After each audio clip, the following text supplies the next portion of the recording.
쌍방울그룹의 각종 비리 의혹을 수사하는 검찰이 이틀 전 국내로 압송된 김성태 전 회장에 대한 구속영장을 청구했습니다.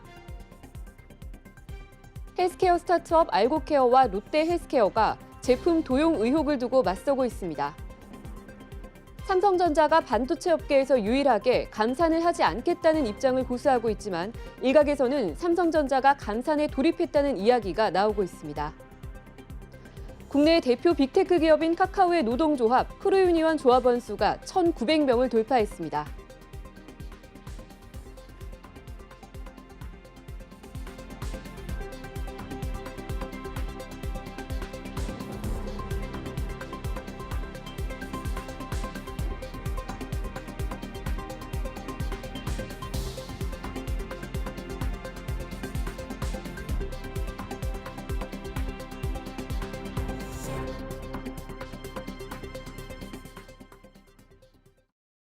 시청자 여러분 안녕하십니까? 1월 19일 MBN 뉴스프라임 시작합니다. 먼저 첫 번째 소식은 취재 기자와 함께 다양한 경제 이슈를 짚어보는 프라임 이슈 시간입니다. 이 시간 김보겸 기자와 함께하겠습니다. 네, 어서 오세요. 안녕하세요. 네, 쌍방울그룹의 각종 비리 의혹을 수사하는 검찰이 이틀 전 국내로 압송된 김성태 전 회장에 대한 강도 높은 조사를 진행했습니다. 그리고 오늘 0시 40분께 검찰이 김 전 회장에 대한 구속영장을 청구했다면서요? 네, 맞습니다. 19일 수원지검은 자본시장법 위반, 횡령, 배임, 뇌물공여, 외국환관리법 위반, 증거인멸 교사 등의 혐의로 김 전 회장에 대한 구속영장을 청구했는데요. 쌍방울이 지난 2018년과 2019년에 발행했던 전환사채가 쌍방울 계열사를 통해 거래되는 과정에서 거액의 횡령과 배임이 있었고 비자금 조성으로도 이어졌다는 의혹입니다. 이는 이재명 더불어민주당 대표의 변호사비 대납 의혹과도 관련이 있습니다. 검찰은 이 돈의 일부가 지난 2018년 경기지사 시절 이 대표의 공직선거법 위반 사건 재판 때 변호사 수임료로 쓰인 게 아닌지 의심하고 있습니다. 다만 김 전 회장과 이 대표는 서로를 알지 못한다면서 관련 의혹을 강하게 부인하고 있습니다. 검찰은 변호사비 대납을 인증할 시 결정적인 단서를 찾지 못하는 만큼 김 전 회장과 이 대표 관계를 캐묻기보다는 전환사채 등 자금 흐름을 파악하는 데 집중할 것으로 보입니다. 네, 앞서 말씀하셨던 횡령, 배임 그리고 비자금 조성 혐의 외에도 또 김 전 회장은 불법 대북 송금 혐의도 함께 받고 있죠. 네, 맞습니다. 이미 관련자들이 구속 기소돼 있고 김 전 회장도 앞서 언론 인터뷰에서 혐의를 일부 인정하는 발언을 하기도 해서 이 혐의도 구속영장에 담겼는데요. 네. 현재 검찰은 김 전 회장이 회사를 운영하면서 비자금을 형성한 뒤 그 돈으로 북한에 돈을 건네거나 뇌물 공여 등 각종 불법에 사용했다고 의심하고 있습니다. 네, 하지만 김 전 회장은 지금 저희가 얘기 나눴던 이 모든 의혹에 대해서 모두 부인하고 있는 상황이죠. 네, 대북 송금 의혹에 대해선 회사 돈이 아닌 개인 돈을 넘겼다며 돈을 건넨 사실 자체만 인정했는데요. 변호사비 대납 의혹 당사자인 더불어민주당 이재명 대표와도 관계도 모두 부인하고 있는 것으로 알려졌습니다. 김 전 회장은 지난 17일 인천공항에 도착해 이 대표의 접촉 여부를 묻는 취재진의 질문에 전혀 모른다고 답했는데요.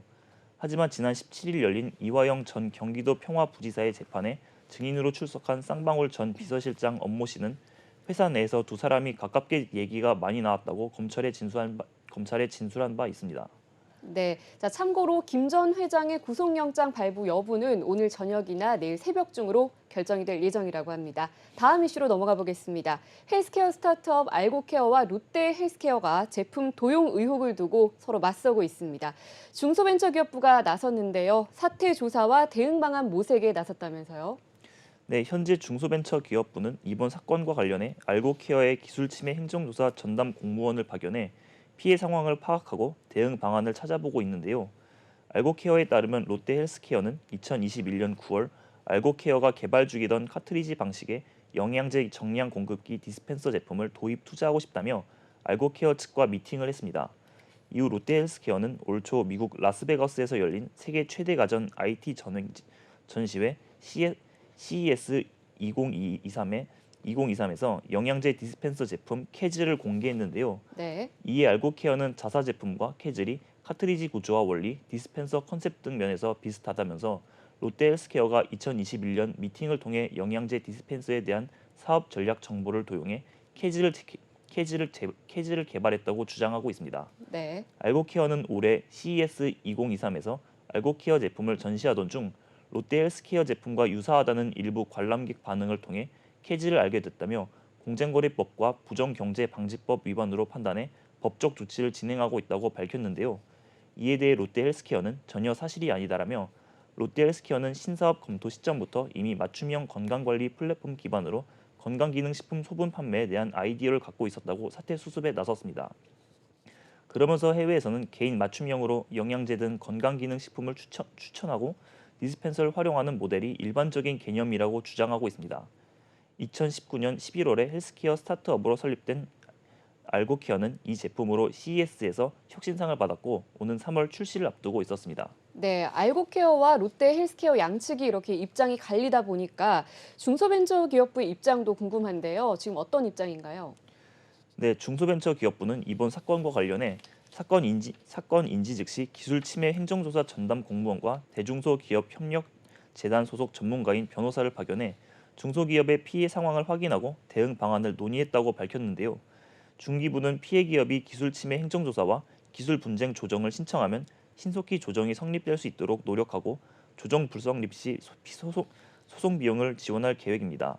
또 피해 기업의 아이디어 탈취 대응을 위해 디지털 포렌식을 통한 증거자료 확보, 법무 지원단을 통해 중소기업 기술 보호와 관련한 법령상의 위법 여부 및 신고서 작성 등을 지원할 예정입니다. 아울러 기업 요청에 따라 공정거래위원회, 특허청 등 소관부처 신고를 위한 법률 자문도 지원하기로 했는데요. 네. 중기부는 새 정부는 기술 탈취에 따른 중소기업 피해를 신속하고 실질적으로 구제하기 위해 중소기업 기술 탈취 근절을 국정 과제로 추진 중이라며 기술 탈취 피해 구제의 실효성 제고를 위해 징벌적 손해배상 제도를 강화하고 법원 자료 요구권 신설 등 법 제도를 정비할 계획이라고 덧붙였습니다. 네, 이번에는 삼성전자 소식 살펴보겠습니다. 삼성전자가 반도체 업계에서 유일하게 감산을 하지 않겠다라는 입장을 고수하고 있는데요. 하지만 일각에서는 삼성전자가 기술적 감산이나 혹은 자연적 감산에 돌입을 했다 이런 이야기가 계속해서 흘러나오고 있죠. 네, 삼성전자는 지속적으로 감산 및 투자 전략을 수정할 계획이 없다는 기조를 이어가고 있는데요. 마이크론, SK 하이닉스, 웨스턴 디지털 등 메모리 반도체 업체들이 글로벌 수요 감소에 감산을 통한 생산량을 조절하겠다고 밝혔지만 삼성전자는 여전히 인위적인 감산은 없다는 입장입니다.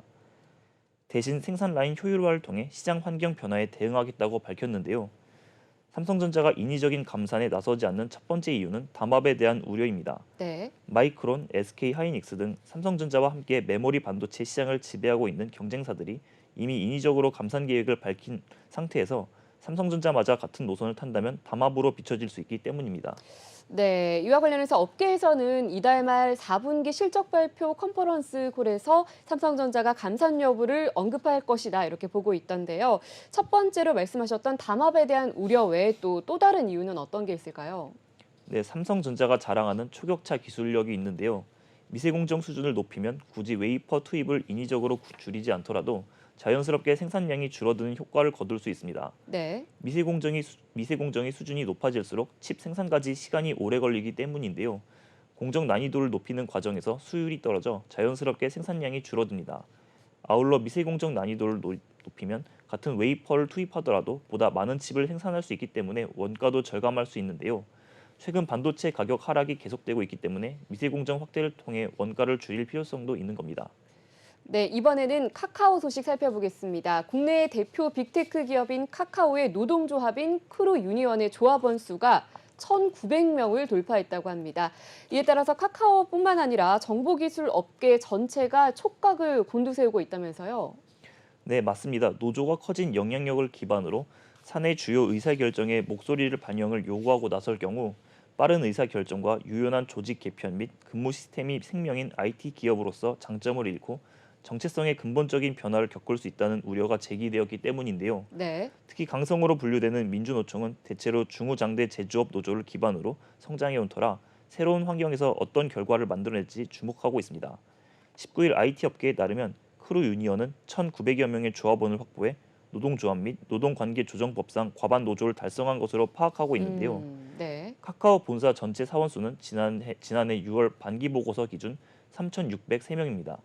근로기준법상 전체 근로자 산정 기준이 달라 아직 사원 대비 노조 과반 여부가 불확실하지만 네. 노조 안팎에서는 최근 전면 출근 기조 발표 이후 가입률 급증 추세로 봤을 때 크루 유니언이 과반 노조로 공식 인정받는 것은 시간 문제라고 말했습니다. 국내 IT 업계에서 조합원 1000명 이상의 대형 과반 노조가 탄생하는 것은 크루 유니언이 첫 사례인데요. 앞서 지난 수년간 넥슨 자회사 네오플, 한글과 컴퓨터, 카카오 모빌리티에서도 민주노총 소속 노조가 과반 지위를 차지한 바 있지만 이들은 규모가 최대 수백 명 수준에 불과합니다. 과반 노조로 인정되면 회사 전체 노동자들을 대신해 사측과 단체 교섭에 나설 권리를 행사할 수 있는데요. 현재 크루 유니언 측은 이미 카카오를 상대로 단체 교섭권을 적용받고 있긴 하지만 명실상부한 과반 지위는 차원이 다릅니다. 네, 자, 전체 근로자 산정 기준을 따져봐야 하긴 하겠지만 그래도 이런 대형 과반 노조가 탄생한 만큼 크루 유니언의 힘이 굉장히 막강해 보입니다. 그렇다면 현재 이 크루 유니언이 실제로 원하고자 하는 바는 어떤 게 있을까요? 네, 크루 유니언은 기자 간담회에서 근무제 변경 시 직원들의 동의 절차 보장, 대규모 전환 배치 시 노사 합의, 임원 선임 역량 평가 제도와 통합 논의 기구 설치 등의 요구 사항을 제시한 상태입니다. 업계에서는 향후 과반 노조의 영향력을 등에 업고 임원 등 인사, 인수합병, 분사 등 경영산 주요 인사 결정에 목소리를 키울 것이라는 관측도 나왔습니다. 네, 일각에서는 또 이런 상황을 두고 카카오가 중요한 분기점에서 위기에 봉착한 것 아니냐 이런 우려도 나오고 있더라고요. 네, 우선 경영진이 주요 의사결정 전에 노조와 논의를 거치게 되면 IT 기업으로서 그간 보여온 신속한 의사결정이나 유연성 등의 강점을 이룰 수 있다는 점이 지적되고 있는데요. 예컨대 최고 경영자의 판단에 따른 유능한 사원의 초고속 승진, 급변하는 환경에 대응한 유연한 조직 개편 등은 물론 무엇보다도 빠른 의사결정과 보완이 필수인 M&A나 신사업 진출 등이 어려워질 가능성이 커졌다는 겁니다. 이미 기업 규모가 날로 커지면서 임원이 급격하게 불어나는 등 조직이 관료화된다는 지적을 받아왔는데요. 카카오는 창사 이후 10년간 등기이사, 사회이사 등 상법상 필수 임원 7명을 제외한 미등기 임원을 두지 않았다가 2021년 3분기 기준 미등기 임원 11명을 처음으로 선임한 뒤 지난해 3분기에는 16명까지 늘렸는데요. 한때 7명이었던 임원이 총 23명으로 늘어난 겁니다. 네, 카카오 조직 구성원 간의 갈등이 이렇게 불거지다 보니까 또 업계에서도 또 우려를 하게 되고 이런 상황 속에서 크루 유니언의 서승욱 지회장이 사태 수습에 나섰다고 하는데 어떤 입장을 밝혔나요? 네, 크루 유니언 서승욱 지회장은 회사의 규정이나 절차가 없었던 데서 빚어진 사회적 논란과 조직 내 혼란을 줄이는 방향으로 활동할 것이라며 기우라는 입장을 밝혔는데요. 서 지회장은 IT 기업 특성상 조직이 빨리 바뀌어야 하지만 그간 너무 제한이 없어서 정도가 지나쳤다고 본다. 노조와 함께 규정과 절차를 정립하면 유연성을 해치지 않는 선에서 안정될 수 있을 것이라며 M&A 등 결정에 대해서도 지난해 카카오 모빌리티 매각 논란 등 노동 환경에 영향을 미칠 만한 부분이 아니면 모든 걸 다 논의하고 동의를 받아야 한다는 것은 아니다라고 설명했습니다. 네, 계속해서 건설업계 소식 좀 살펴보겠습니다. 원자재값 인상과 물가 상승 등으로 시공사와 재건축 조합 간의 공사비를 두고 서로 간의 갈등이 속출하고 있습니다. 이런 가운데 동부건설이 공사비 인상 문제로 공사를 중단했다는 소식이 있네요. 네, 19일 업계 등에 따르면 동부건설은 서울 서초구 방배동 신성빌라를 재건축하는 방배 센트레빌 프레제 공사를 이달 초부터 중단했습니다. 이 단지는 2019년 동부건설이 수주해 지상 2에서 6층 이혼 90가구 규모로 짓고 있는 소규모 단지인데요. 네. 2021년 12월 착공한 뒤 올해 10월 입주가 예정되어 있었지만 공사비 인상 문제를 놓고 조합과 시공사 간 합의점을 찾지 못하면서 공사 진행률 40% 수준에서 멈췄었습니다. 신성빌라 재건축 조합은 2020년 11월 동부건설과 3.3 평방미터당 공사비 약 712만 원의 도급 계약을 맺었는데요. 네. 하지만 동부건설이 최근 설계 변경, 자재값 상승, 물가 상승 등을 이유로 공사비 인상을 요구하면서 조합과 협상을 진행하던 중 인상폭을 두고 의견이 발생해 공사가 중단됐습니다. 네, 2021년 12월에 착공을 했다고 하니까 지금 뭐 1년이 좀 넘었는데 아직도 서로 합의를 찾지 못한 건가요? 합의점을 좀 찾지 못한 상황인가요? 네, 전날 진행된 2차 협상에서도 양측은 합의를 이루지 못한 상황인데요. 네. 동부건설 관계자는 요구한 인상폭을 구체적으로 밝힐 수는 없으나 적극적으로 협의를 진행 중이라며 합의가 되는 대로 공사를 빠르게 재개할 것이라고 말했습니다. 네, 자, 그런데 공사비 증액 때문에 이렇게 시공사와 재건축 조합 측이 갈등을 빚는 곳이 비단 여기뿐만이 아니라면서요. 네, 맞습니다. 최근 삼성물산은 서울 서초구 레미안 원배 1, 2 동사와 관련해 공사비 1,560억 원 증액을 요구한 뒤 협상이 제대로 진행되지 않자 조합명의 통장을 사업비 인출을 막겠다는 공문을 보내고 공기 2개월 연장을 요청했는데요. GS건설과 현대건설이 함께 시공하는 마포구 마포자이 힐스테이트도 조합이 시공단의 공사비 증액 요구에 응하지 않으면서 반년 넘게 착공이 늦어지고 있습니다. 당초 작년 6월 착공한 뒤 같은 해 11월 일반 분양을 할 예정이었지만 아직 착공을 시작도 하지 못한 겁니다. GS건설이 시공을 맡은 신반포 메이플 자이도 4,700억 원 상당의 공사비 증액을 놓고 조합과 시공사가 석 달째 협상 중입니다. GS건설 관계자는 신반포 메이플 자이는 한국부동산원에서 공사비 검증을 받고 있다며 현재까지 공사가 중단된 단지는 없으며 원자재값 인상과 물가 상승, 설계 변경 등 비용이 증가한 데 따른 공사비 인상 요구를 하고 조합과 협상 진행 중이라고 말했습니다. 네, 계속해서 다음 이슈 살펴보겠습니다. 현대차 그룹이 현지 시각 18일 스위스 다보스에서 열린 세계 경제 포럼에 참가했습니다. 이날 현대차는 한국인의 밤 행사를 지원하고 또 한국의 문화를 알리는 활동도 펼쳤다면서요.